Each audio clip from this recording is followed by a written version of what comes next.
نحمده ونستعينه ونستغفره ونؤمن به ونتوكل عليه ونعوذ بالله من شرور أنفسنا ومن سيئات أعمالنا من يهده الله فلا مضل له ومن يضلله فلا هادي له ونشهد أن لا إله إلا الله وحده لا شريك له ونشهد أن سيدنا ومولانا محمدا عبده ورسوله أرسله بالحق بشيرا ونذيرا صلى الله تعالى عليه وعلى آله وأصحابه وأزواجه وذرياته وسلم تسليما كثيرا كثيرا. أما بعد فأعوذ بالله من الشيطان الرجيم. بسم الله الرحمن الرحيم. وقضى ربك ألا تعبدوا إلا إياه وبالوالدين إحسانا إما يبلغن عندك الكبر أحدهما أو كلاهما فلا تقل لهما أف ولا تنهرهما وقل لهما قولا كريما واخفض لهما جناح الذل من الرحمة وقل رب ارحمهما كما ربياني صغيرا.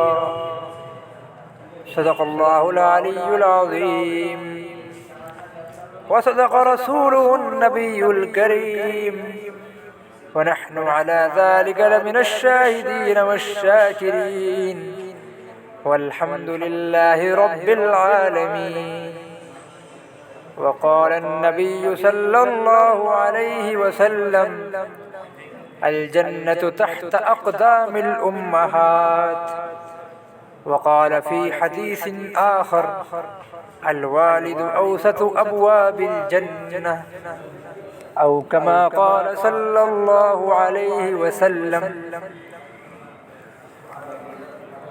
خدمت مادر پدر کن صبح و شام، خدمت مادر پدر کن صبح و شام تاکہ باشی درد و عالم نیک نام. میرے محترم بزرگوں اور عزیز ساتھیوں، عزیز طلباء اکرام، آج کی اس باوقار انجمن میں میری گفتگو کا موضوع والدین کا مقام ہے.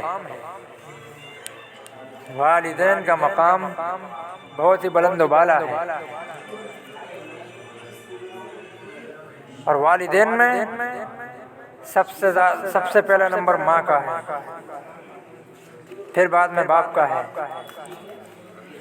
ایک صحابی نے اللہ کے رسول صلی اللہ علیہ وسلم سے معلوم کیا کہ یا رسول اللہ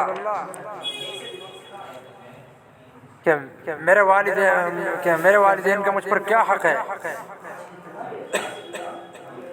یا فرمایا سب سے پہلے میرے رشتہ داروں میں سب سے پہلے مجھ پر کس کا حق ہے؟ آپ صلی اللہ علیہ وسلم نے فرمایا ماں کا، امو کا، تیری ماں کا. پھر پوچھا یا رسول اللہ پھر کس کا حق ہے؟ پھر آپ نے فرمایا تیری ماں کا. پھر پوچھا یا رسول اللہ پھر کس کا؟ پھر فرمایا تیری ماں کا. پھر پوچھا یا رسول اللہ پھر کس کا؟ فرمایا ابو، تیرے باپ کا. 3 مرتبہ سوال کرنے پر ماں کو ارشاد فرمایا، اور چوتھے نمبر پہ باپ کا نمبر ہے. کیوں؟ اس لیے ماں کا نمبر پہلا کیوں ہے؟ اس لیے کہ قرآن کریم میں ہے وَوَصَّيْنَا الْإِنسَانَ بِوَالِدَيْهِ حَمَلَتْهُ أُمُّهُ وَوَصَّيْنَا الْإِنسَانَ بِوَالِدَيْهِ إِحْسَانًا. اللہ تعالیٰ نے فرمایا ہم نے انسان کو اس کے والدین کے ساتھ حسن سلوک کرنے کی وصیت کی، تاکید کی کہ وہ اپنے والدین کے ساتھ حسن سلوک کرے. اور یہاں بھی سب سے پہلے ماں کا تذکرہ فرمایا. کیوں؟ فرمایا حملتہ امہ کرہن ووضعتہ کرہن، اس لیے کہ اس کی ماں نے اس کو اٹھایا، اس کے حمل کو برداشت کیا تکلیف کے ساتھ، اور اس کو جنا تکلیف کے ساتھ. یعنی اس سے معلوم ہوا کہ ماں جتنی تکلیف بچے کی پیدائش میں یا بچے کی پیدائش سے پہلے بچے کی پیدائش کے جتنے مراحل ہوتے ہیں، جتنی تکلیف ان میں ماں برداشت کرتی ہے، باپ تو اس کا آدھا بھی برداشت نہیں کرتا۔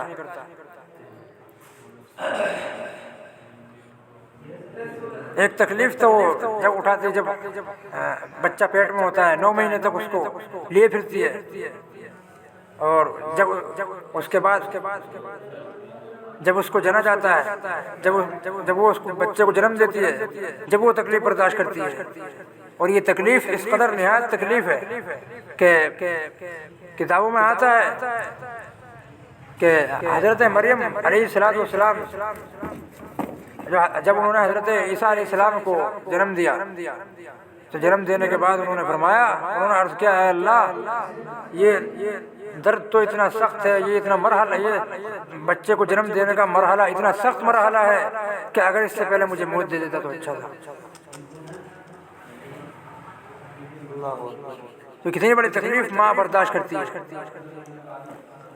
اس لیے اللہ کے نبی صلی اللہ علیہ وسلم نے ماں کے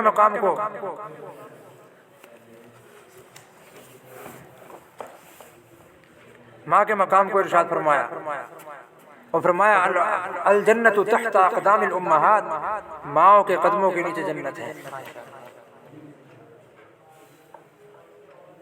اور باپ کے بارے میں ارشاد فرمایا الوالد اوسط ابواب الجنہ، باپ جنت کے دروازوں میں سے ایک درمیانی دروازہ ہے، بیچ کا دروازہ ہے، کیونکہ جب بچہ پیدا ہوتا ہے یا جب باپ کو خوشخبری دی جاتی ہے بچے کے پیدا ہونے کی کہ آپ کے گھر میں کوئی مہمان آنے والا ہے، تو باپ جو ہے خوشی کے مارے پھولے نہیں سماتا اور اس کی ضروریات کو مہیا کرنا شروع کر دیتا ہے۔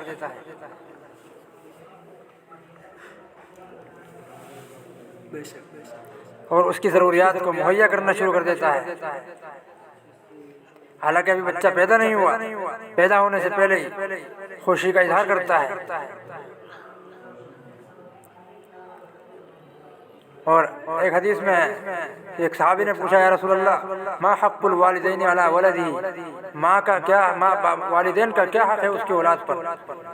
فرمایا ہما جنتک و نارک، وہ تیری دوزخ ہے، وہ تیری جنت ہے یا تیری دوزخ ہے، یعنی اگر تو نے ان کی حفاظت کر لی، یعنی اگر تو نے ان کی خدمت کر لی، اطاعت و فرما برداری کر لی تو وہ تیری جنت ہے، اگر تو نے ان کو خوش رکھا ساری زندگی تو یہ جنت ہے، اور اگر تو نے ان کی نافرمانی کی، ان کا دل دکھایا، ان کا دل دکھا کر کے ان کی نافرمانی کر کے زندگی گزاری تو وہ تیرے لیے جہنم بن کر ثابت ہوں گے، اور وہ تجھے جہنم میں جانا پڑے گا۔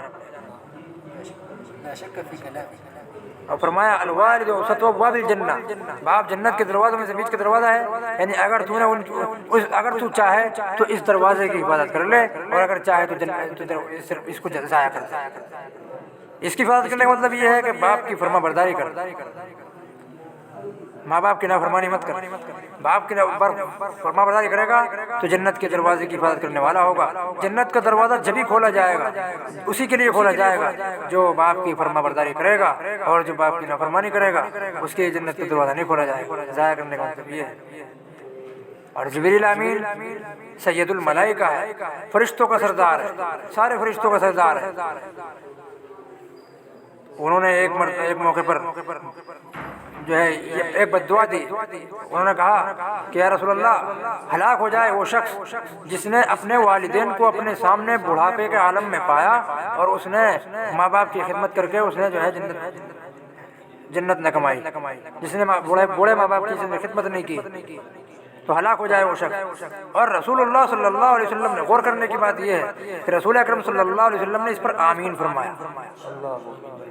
اب دیکھیے، اندازہ لگائیے، بد دعا دینے والا سید الملائکہ ہو اور اس پر آمین کہنے والا سید الانبیاء ہو، افضل الخلائق ہو، محبوب رب العالمین ہو، محبوب کائنات ہو، تو کتنی بڑی بات ہے اور کتنی بڑی ہلاکت کی بات ہے اس شخص کے لیے جو اس کا مصداق ہے، جو خدمت نہیں کرتا ماں باپ، جو فرما برداری، جو ماں باپ کی اطاعت و فرما برداری نہیں کرتا۔